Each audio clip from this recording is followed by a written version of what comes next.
O pessoal brigou com o outro, a minha Ravena. Quando eu corri que fui ver, ó, a bichinha quebrou o bico, tentando se proteger. E ele mordeu a patinha, ainda quebrou a patinha.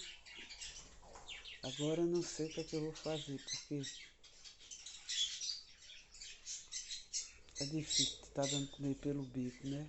Eu vou viajar, passar 5 dias fora.